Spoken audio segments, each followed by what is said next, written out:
Hi guys, welcome back to my channel. Today I have a demo from Soak, Fizz, and Bubbles, and this is the Jack Bath Bomb. Did come a little damaged on the side, and then when I unpackaged it, it completely lifted in two pieces, and I thought that was kind of cool because you can see exactly how they put it together. All of their bath bombs have pops of hidden color inside of it, and this one did not disappoint. I thought it was super cool. There is a Sally bath bomb as well, but that was sold out right out the gate. As soon as these went live, I probably waited a couple hours, but then I went on and most of the stuff I wanted had already been sold out, but I was able to get Jack, which is technically my favorite anyways. I'm not that much of a fan of Sally, but I was going to get that one just because I thought it would be cool to do the demo.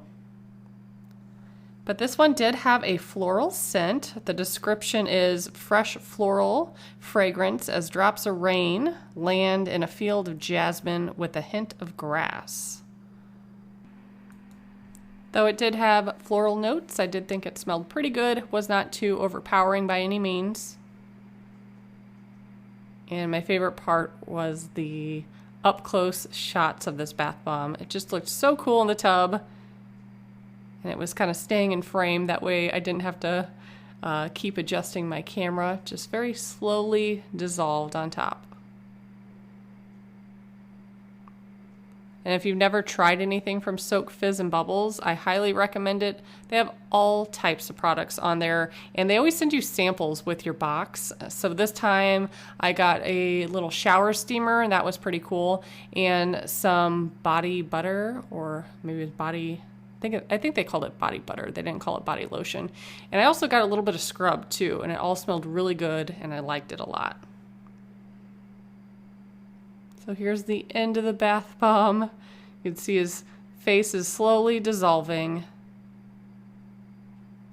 And what I thought was really cool is the water was light purple, and you could see it was darker purple on the right side of the tub. And as I swirled my hand, normally that blends the colors together, but they were staying kind of separate. And then there was like an orange color coming in from the left. So it was almost like the water was color changing. It was super cool. I was very fascinated by that. But yeah, this bath bomb is only $7. Might still be available by the time this video is posted, so make sure you check them out. I do have a $10 off promo code that I will link below in the description box. Thanks so much for watching. Bye guys.